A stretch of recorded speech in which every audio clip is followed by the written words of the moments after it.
Yo les amis, j'espère que vous allez tous très bien, si heureux de vous retrouver pour une nouvelle analyse, puisqu'hier soir, après Old Trafford et après le Camp Nou, le PSG s'offre un autre succès de prestige sur cette édition de la Ligue des Champions, un autre succès particulièrement résonnant en faisant tomber le Bayern à l'Allianz Arena 2-3. Alors, qu'est-ce qu'il y a derrière ce triomphe? Qu'est-ce qu'il y a derrière cette victoire? D'abord, beaucoup d'éléments attendus, je dirais, plusieurs choses qu'on anticipait et qui se sont effectivement produites. C'est ce qu'on verra dans une première partie. Ensuite, évidemment, et je pense que tout succès 2-3 à l'Allianz Arena l'implique nécessairement, pas mal de surprises, beaucoup d'éléments qu'on attendait moins, on reviendra dessus. Enfin, je voudrais faire une petite projection, une petite anticipation de ce à quoi pourrait ressembler la suite pour ce PSG, à quel point est-ce qu'ils sont proches du dernier carré. Alors on revient d'abord sur ce qu'on attendait, et la première chose c'est bien sûr un Bayern totalement conforme dans la physionomie, dans la production, totalement conforme à ce qu'on voit depuis un moment maintenant. Je pense que l'axiome ou la réflexion la plus pertinente pour l'illustrer rapidement, c'est une qu'a trouvé mon ami Dan Perez, quelqu'un que je cite régulièrement, qui fait un formidable travail du côté de l'équipe sur ses articles tactiques. Il expliquait en gros il y a quelques jours que le Bayern d'Hansi Flick, si on devait le synthétiser en quelques phrases, ce seraient les suivantes: frappons-nous à tour de rôle. Tu vas me frapper, mais je frappe plus fort, donc je vais gagner. Alors dans l'article, il explique que c'est comme, on va dire, un combat de boxe où chaque participant se livrerait un coup libre, sans réplique de l'opposition, mais sur l'enchaînement des coups, le Bayern certes en prendrait, mais frapperait tellement plus fort qu'il finirait par étourdir ou battre son adversaire. Personnellement, je pense qu'une métaphore peut-être un peu moins fine, c'est celle du concours de baffe qu'on voit parfois sur YouTube, des vidéos qui sont relativement dénuées d'intérêt, mais qui sont pour moi une bonne métaphore de ce Bayern. Certes, le Bayern se fait frapper, mais le Bayern réplique tellement plus fort d'habitude que le Bayern finit par l'emporter. Alors tellement plus fort, qu'est-ce que ça signifie? Généralement ça veut dire un énorme volume d'occasions créées et aussi plus de réalisme, sans doute qu'hier soir, plus de réalisme à la finition pour conclure ces occasions. Je pense que ça prend la forme d'un déséquilibre permanent. Le Bayern accepte de laisser beaucoup d'espace dans son dos, le Bayern accepte de laisser beaucoup d'espace sur les côtés, dans l'axe, le Bayern accepte de laisser beaucoup d'espace de partout pour comprimer l'adversaire dans sa moitié de terrain et pour enchaîner les temps forts. Dans la vidéo preview du début de semaine, j'expliquais que le Bayern avait cette capacité, cette propension à étirer ses temps forts sur de très longues séquences. C'est effectivement ce qu'on a vu hier soir. Sur la prise de risque permanente, je pense qu'il y a eu d'innombrables exemples hier soir, mais un de ceux qui m'a fait le plus rire en tout cas, c'est sur le temps additionnel du match, sur la toute fin, il reste 1 minute à peine, et c'est ça qu'on voit du côté du Bayern, une équipe qui joue le hors-jeu en quasi-infériorité numérique. En tout cas, voilà, il y a beaucoup d'espace qui est laissé, une approche basée sur le risque et sur la prise de risque constante, qui en réalité aurait pu payer quand on regarde les statistiques et le volume, il est totalement raccord à cette philosophie. Je pense que si on rejoue le match un certain nombre de fois, le Bayern l'emporte la plupart des fois. 31 tirs à 6, 15 corners à 1, 44 centres à 6, 69 touches dans la surface adverse contre 10, 45 dégagements pour le Paris Saint-Germain, seulement 3 pour le Bayern. Niveau expected goals ensuite, ça dépend des chiffres qu'on regarde, il y a plusieurs valeurs, mais en gros le Bayern est toujours entre 3,5 et 4, et le PSG entre 1,5 et 2, donc voilà, c'est cette stat avancée qui est régulièrement assez significative. Ici, elle traduit pas tout à fait le volume d'occasions pur d'un point de vue quantitatif, parce que le Bayern a eu beaucoup plus d'occasions, mais elle est un juste reflet, je trouve, de la qualité des occasions qui a été créée, celle du PSG, et c'est peut-être là où la tentative de déséquilibre du Bayern, c'est là où le concours de baffe à la Hansi Flick a échoué, c'est que les occasions qui ont été concédées au Paris Saint-Germain étaient de très haute facture. Il y a plusieurs raisons à ça, et on y reviendra sans doute dans cette seconde partie. Donc voilà en gros pour les stats les plus simples et certaines un petit peu plus avancées. Ce qu'on peut dire pour conclure sur les éléments qu'on anticipait, c'est que dans la preview de lundi, on mentionnait 3 choses supplémentaires qui se sont effectivement produites. Alors le pronostic final ne s'est pas réalisé, comme la plupart du temps d'ailleurs, mais il y a des éléments un petit peu de physionomie qui se sont produits. Le premier, peut-être le plus simple à lire en avance, c'est un PSG qui allait se retrouver mécaniquement très bas, a fortiori en l'absence de Marco Verratti, pour ressortir sous pression face au contre-pressing bavarois, qui est redoutable et qui est très bien huilé. Ça allait être compliqué pour le PSG, et même si on les a vus en tout début de partie, avec un bloc relativement haut, finalement, ça s'est bien tassé.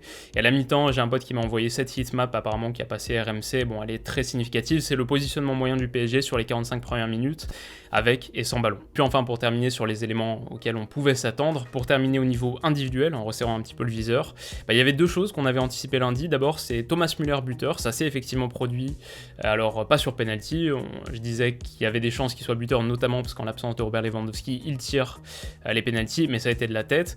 Et justement, en parlant du domaine aérien, on a aussi eu, comme attendu entre guillemets, on a aussi eu la menace Choupo-Moting dans les airs. Alors, on avait analysé son match contre Leipzig, on en avait parlé lundi, on avait dit en gros qu'il était 2 ou 3 ou 4 crans en dessous de la qualité de finition pure de Robert Lewandowski, qu'il avait gâché plusieurs situations.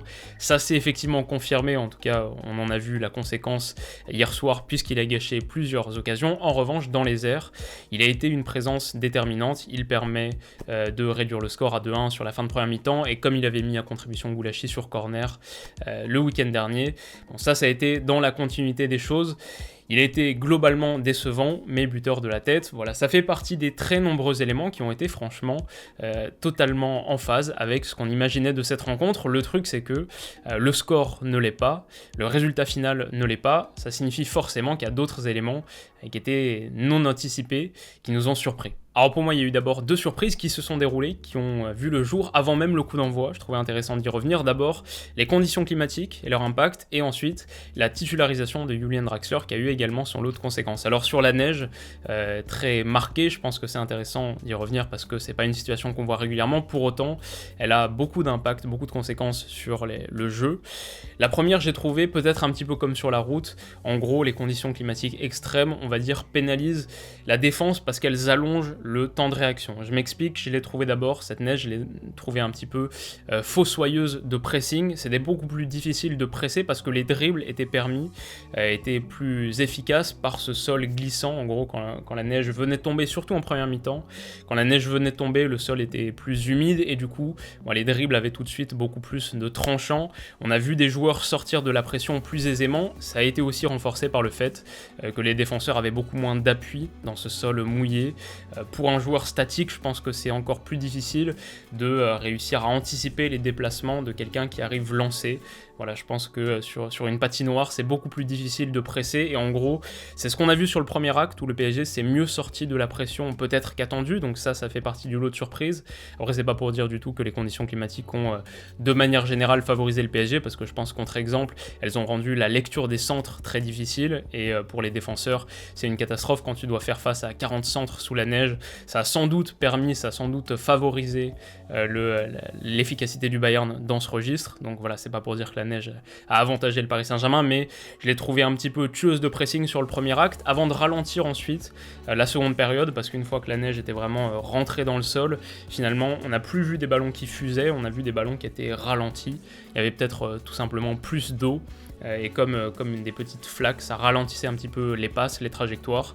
Donc voilà en gros sur les impacts de la neige qui étaient inattendus, qui ont eu leur lot de conséquences assez majeures, notamment sur le pressing un petit peu rendu caduc sur la première mi-temps, et sur ces centres difficiles à défendre. Donc ça c'est la première chose. Et ensuite la titularisation de Julian Draxler. Alors c'était pas du tout quelque chose qu'on attendait, on pensait peut-être Moise Kean pour résister d'un point de vue défensif un petit peu davantage, mais en fait cette titularisation de Julian Draxler, j'imagine que le parti pris c'était d'avoir quelqu'un qui te permette de sortir un petit peu plus de la pression, de faciliter tes transitions, de faire le lien entre une équipe qui pouvait risquer d'être coupé en deux.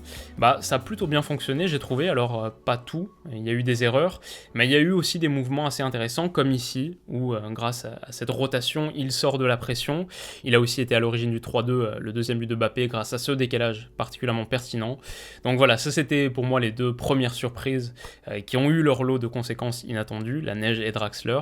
Mais ensuite on peut dire peut-être, pour synthétiser plus globalement et pour apporter une réponse finalement à notre question, pourquoi est-ce que le PSG l'a emporté, je pense deux choses principalement qui ont surpris. C'est que certes on s'attendait à ce que le Paris Saint-Germain ait des occasions, mais peut-être pas autant de très grosses. Il y a eu 3, 4, 5 grosses occasions converties pour 50% d'entre elles quasiment par le Paris Saint-Germain. C'est pas ce à quoi on s'attendait, et on s'attendait pas non plus à voir une défense aussi légère. C'est vrai que le Bayern repose en grande partie sur ce déséquilibre, mais par exemple, au bout de 3 minutes, voir Neuer commettre une faute de main, ça fait partie des surprises, ça fait partie des éléments qu'on attendait moins, et évidemment, ça explique en bonne partie ce résultat. Enfin, je pense que on avait déjà commencé à l'évoquer, mais simplement le fait qu'avec 30 tirs et 4 expected goals, le fait que le Bayern ne marque que 2 buts, ça aussi c'est un élément qu'on attendait moins.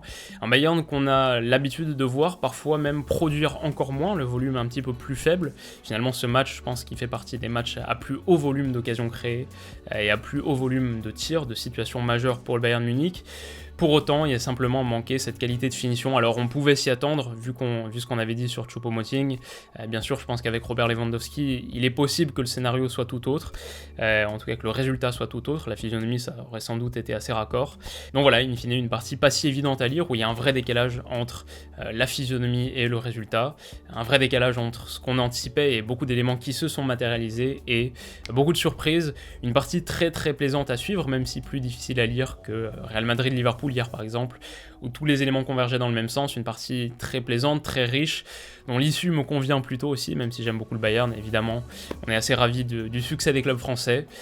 Donc voilà, une victoire assez marquante. Maintenant, à quoi va ressembler la suite ? Et alors là, c'est tout de suite très compliqué à lire. Je mettrai 3 points, sans doute, dans la colonne des moins et des plus, des inquiétudes et des motifs d'espoir. Dans les moins, les forfaits potentiels de Marquinhos et Di Maria. Marquinhos qui est sorti autour de la demi-heure de jeu. Visiblement douleur au niveau des adducteurs. J'ai vu Matteo Laos lui demander si ça avait lâché, espérons que non. Ce serait un forfait de taille. Et puis Di Maria, petite alerte, petite inquiétude aussi. Le PSG qui se passe déjà d'un certain nombre de titulaires aura besoin d'un 11, voire d'un 15-16.